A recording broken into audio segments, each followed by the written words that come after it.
But from your practical experience and as a counselor, when you say marriage requires a lot of nurturing, constant hard work, what do you mean by that actually? What are the things that you need to be aware of? Right. So this book talk about communication, conflict management, rights and obligation, family relationship, the adab of conducting your couple relationship. You know, I want to share this very well-known hadith, but people sometimes don't understand. It means one day the Prophet came home and say, do you have any curry? And the Prophet say, I only have vinegar. So imagine our husband here, ada lauk apa-apa, oh, we only have vinegar. What would our local husband say? What would the husband say? What are you doing at home? You know, I give you so much money. What are you doing? Why are we having vinegar only to eat? Okay, what did the Prophet say? Vinegar is the best curry. How would a wife feel hearing that? You know, he doesn't want to make it a burden or difficult for his family. If a man can have that mentality, you will win the key to your wife's heart. That you don't make it difficult. So the answer to your question, what we have to do, is to understand that it's a mutual responsibility to take care of our family. Housework, it's a lot of couples fight about housework. You cannot imagine, you know, because you didn't wash the toilet properly, there's a hair here, my clothes are not folded. They fight about the least important thing, but it's important to them because they felt that the house must run.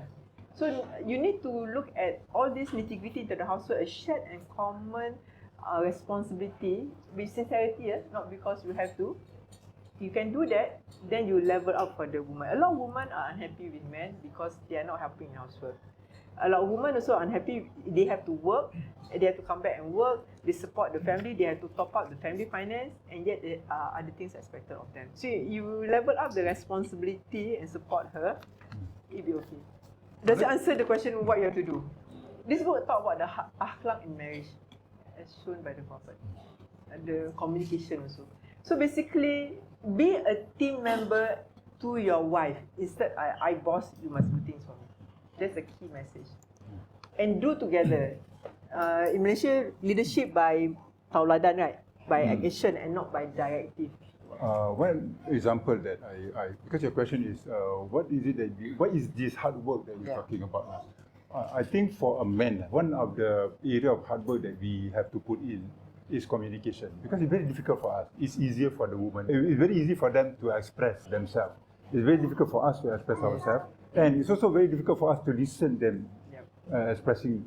So that is an area of work that men should take as difficult to do, but we have to do. The easier way is actually to compromise. Tak apalah. Whatever you say lah. You give in. But in your heart, you're not happy. And then you keep score lah. That one day, when you feel that every time you lose asyik kena sampai 7-0 kan. I give in. Then you blow up lah. You explode. That's when the big argument comes up when you sweep under the carpet. But that's what happens when, you know, I train more in the artistic line. I'm an introvert. This girl is a social worker. She's the opposite. She's the extrovert. And not only she is an extrovert, she's also a professional counselor. So when we had problem in the beginning of the marriage, it was very difficult. I cannot just let go and say, okay, do it your style. No, she would press me until she know what is my stand, so that we can actually find the root cause.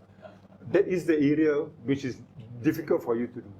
But I find out that after 5 years, when I reflect, I found out that it becomes easier and easier. If in the beginning of the marriage, sometimes we go all the way to 3 a.m. But by 5 years, it's okay, 2-3 hours we can solve. So much so that today we believe that compromise is not good. You know, when you go to marriage guidance course, they will say, in marriage you must compromise. We believe that compromise is not good.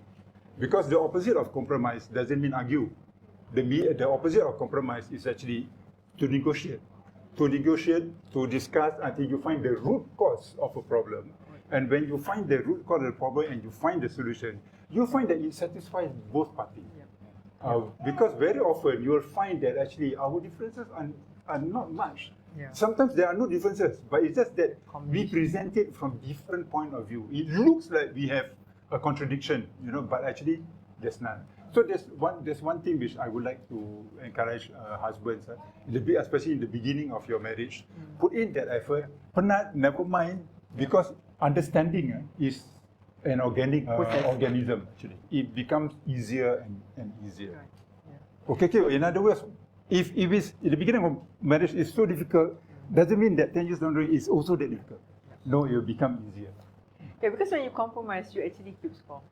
And you're not sincere, just give in. So we actually don't compromise. We will discuss a session until we both come to an understanding. And then, but both parties must be reasonable that, okay, I think his idea is better, and then I'm okay with that. And you actually support it and don't sabotage the idea. There must be that sincerity lah. Read books about marriages or this kind of thing. Yeah.